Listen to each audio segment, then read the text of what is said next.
Çin'in Doğu Türkistan'daki toplama kamplarında zorla tutulan Uygurların derhal serbest bırakılması için 22 ülkenin yazdığı ortak mektuba sessiz kalmayan Pekin yönetimi, Suudi Arabistan, Rusya, Filistin ve Katar gibi ülkelerin bulunduğu 50 küsur devlet tarafından destek gördüğünü açıklamıştı.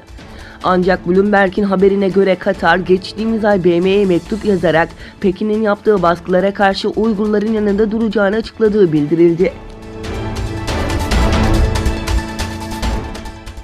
Milyonlarca Uygur Türk'ünün eğitimsiz olduğu bahanesiyle Çin tarzı Nazi kamplarında tutsak olduğu şu günlerde diğer yandan bölgede kapsamlı bir şekilde kültür katliamı gerçekleştiriliyor.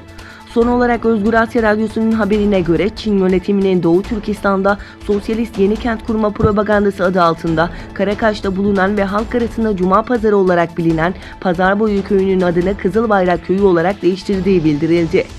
Doğu Türkistan'da adını açıklamak istemeyen bir kişinin aktardığına göre ise Çin hükümetinin mevcut bölgede halihazırda kasaba, köy ve sokak isimlerinin yanı sıra kültürel yapıları değiştirme girişimlerinin devam ettiğini açıkladı.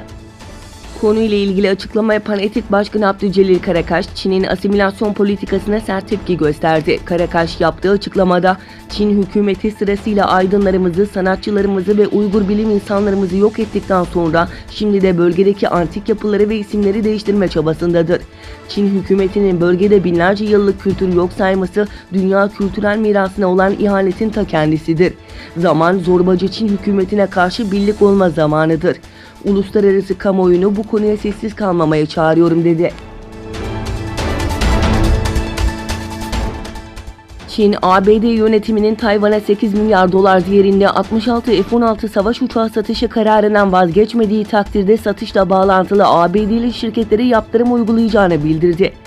Çin Dışişleri Bakanlığı Sözcüsü Geng Shuang yaptığı açıklamada ABD'nin Tayvan'a savaş uçağı satışı planından ivedilikle vazgeçmesi ve Tayvan yönetimiyle tüm askeri ilişkilerini sonlandırması gerektiğini söyledi.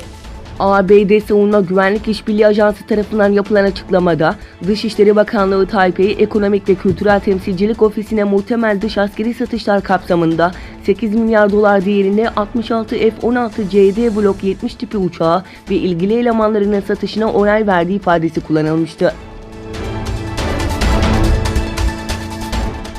Hong Kong'da Yuanlong metro durağında geçen ay meydana gelen şiddet olayını hatırlatmak için oturma eylemi yapan göstericiler polisin müdahalesiyle karşılaştı. Hong Kong'da yüzlerce kişi Haziran'da başlayan geniş çaplı gösterilerin ardından 21 Temmuz'da metro ağının Yuanlong durağında bir grubun göstericilere uyguladığı şiddeti aynı durağı işgal ederek protesto etti.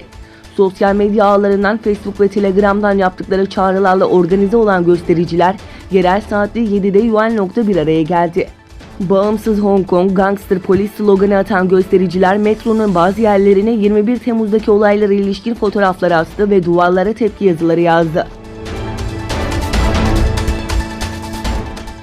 ABD Başkanı Trump, Almanya ve Fransa'yı tehdit etti. ABD'nin binlerce DAEŞ mensubunu tutukladığını belirten Trump, Avrupa bu kişileri geri almalı. Eğer almazlarsa ABD'nin bu kişileri geldikleri yere geri göndermekten başka şansı kalmayacak ifadesini kullandı.